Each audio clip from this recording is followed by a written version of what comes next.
Hello friends, मैं हूं सी रुचि गोयल। आज का इम्पॉर्टेंट अपडेट है जीएसटी पे।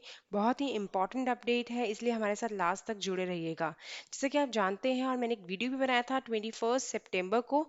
21 सितंबर को कुछ नोटिफिकेशंस आई थी जीएसटी की, जिसमें बहुत सारे रिलीफ दिए गए थे जीएसटी में कॉम्पोजिशन टैक्स पेयर्स को, जो sale of goods outside India होते हैं उन पे, और जीएसटीआर 10 के लिए।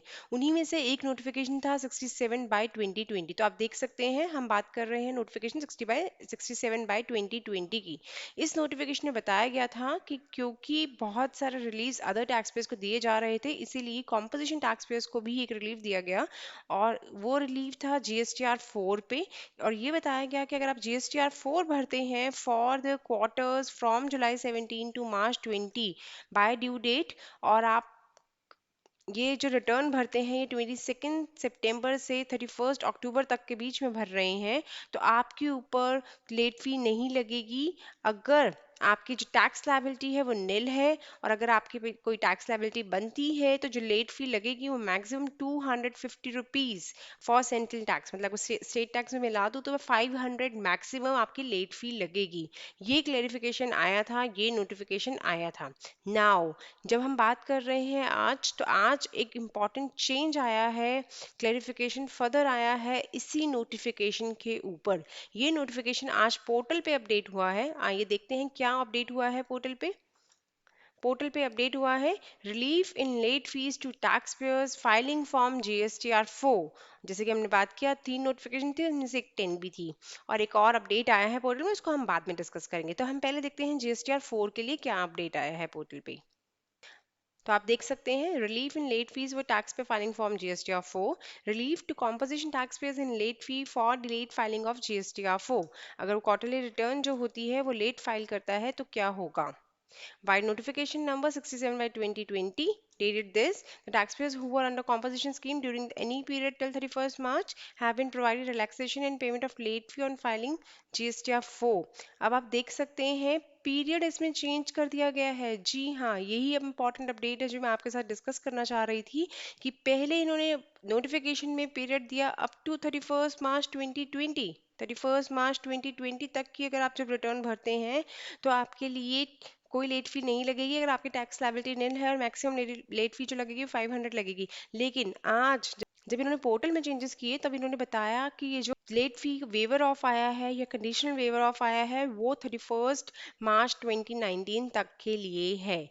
और उन्होंने कहा इसी पीरियड के लिए सिर्फ रिलैक्सेशन दिए जा रहे हैं। This relaxation is available if form GSTR 4 जो क्वार्टरली रिटर्न है is filed by them between 22 September to 31 October, जो उन्होंने पहले भी बताया था, for any period of financial year 17-18 और 18-19, मतलब पिछले 2 सालों की आप कर सकते हो। ये बात सिर्फ 17-18 और 18-19 की थी, 19-20 की बिल्कुल भी नहीं थी। इसके बाद इन्होंने फर्दर एक टेबल फॉर्म में इसको एक्सप्लेन भी कर दिया कि जीएसटीआर 4 जो क्वार्टरली रिटर्न है आप टैक्स पीरियड के लिए भरते हो फॉर द पीरियड ऑफ 17-18 या 18-19, तो आपकी लेट फी नहीं लगेगी। कब? अगर आपकी टैक्स लायबिलिटी निल है। और लेट फी कब लगेगी? जब आपकी टैक्स लायबिलिटी है, और वो लेट फी भी मैक्सिमम जो होगी 500 पर रिटर्न हो जाएगी, मतलब 250 central tax and 250 state tax हो जाएगी। ये अपडेट इन्होंने बाद में किया है। तो एक बार फिर मैं रिपीट करती हूँ कि जो नोटिफिकेशन 67 पहले आया था उसमें जो इन्होंने बताया कि आपका लेट फी वेवर हुआ है, कंडीशनल वेवर हुआ है for entire period from July 17 to March 2020 for composition tax pairs, but ऐसा नहीं हुआ है अभी भी। जो करंट ईयर है, मतलब 19-20 है, उसके लिए कोई रिलैक्सेशन नहीं है। अभी आपको जो रिलैक्सेशन दिया गया है वो 17-18 और 18-19 ही दिया गया है। बहुत इंपॉर्टेंट चेंज आया है 2 दिन के अंदर।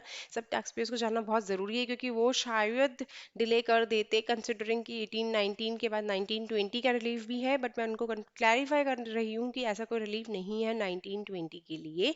ये रिलीफ सिर्फ 18-19 तक के लिए फर्स्ट अपडेट। और इसी के साथ साथ मैं आपको बता देती हूँ जीएसटीआर 4 फाइनेंशियल ईयर 19-20 की ड्यू डेट क्या है। हम देखते हैं, होम पे चलते हैं और देखते हैं चार्ट्स को, ड्यू डेट के चार्ट को। और ये जो ड्यू डेट है जीएसटीआर 4 फॉर 19-20 आज भी 31 अक्टूबर 2020 है। तो ये पीरियड अभी भी आपके पास टाइम है, आप रिटर्न फाइल कर सकते हैं विदाउट एनी लेट फीस। तो ये तो था GSTR 4 पे। डेटा है पोर्टल पे जो कि है comparison of liability declare and ITC claim पे। जैसा कि आपको पहले बताया था कि एक नया टेबल क्रिएट हो गया है comparison of liability declared and ITC claim, जिसकी वजह से आप कंपैरिजन कर सकते हो। कंपैरिजन टूल अवेलेबल है जिसकी वजह से आप कंपैरिजन कर सकते हो कि आपका कितना ITC तो अवेलेबल है on the basis of liability declare और आप कितना क्लेम कर चुके हैं। नाउ अब आपका ये जो टेबल था पहले आपके रिटर्न डैशबोर्ड में अवेलेबल था। जैसे आप रिटर्न डैश जब भी आप डैशबोर्ड पे क्लिक करके फाइल रिटर्न करते थे तो वहां आपको दिख जाता था। नाउ अब ये आपको कहाँ मिलेगा, सर्विसेज ड्रॉप डाउन में। इन्होंने चेंज कर दिया कन्वीनियंस के लिए टैक्स पेयर की, सो दैट विजिबिलिटी थोड़ी सी क्लियर रहे, इन्होंने ये मूव करके सर्विस ड्रॉप डाउन पे डाल दिया।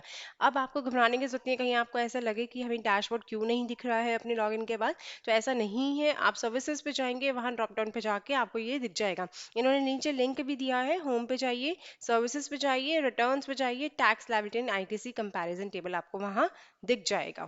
तो सर्विसेज पे जाके मिलेगा, डायरेक्टली आपके रिटर्न डैशबोर्ड में वो नहीं मिलेगा। बस इतना सा चेंज आया है, ये कोई बड़ा चेंज नहीं है। इट इज जस्ट कि इन्होंने मूव कर दिया है टेबल आपके डैशबोर्ड से लेके यहाँ, सो दैट आपकी थोड़ी विजिबिलिटी क्लियर हो। बहुत सारे टेबल्स में आप कंफ्यूज हो जाते हैं कि किस में क्या करना है, तो इन्होंने कह दिया कि ऑन योर रिक्वायरमेंट बेसिस आपको जरूरत है तो आप जाइए सर्विसेज पे और निकाल लीजिए, अगर आपको जरूरत नहीं है तो आप अपनी रिटर्न खुद भर दीजिए। तो ये दो अपडेट थी, बहुत इंपॉर्टेंट अपडेट थी GST के, जो आज मैंने आपके साथ शेयर की हैं। इसी तरह हमारे साथ जुड़े रहिए और चैनल को सब्सक्राइब जरूर कीजिए। बहुत इंपॉर्टेंट वीडियो था, सबके साथ शेयर जरूर कीजिए। और thanks for watching my video. Thank you.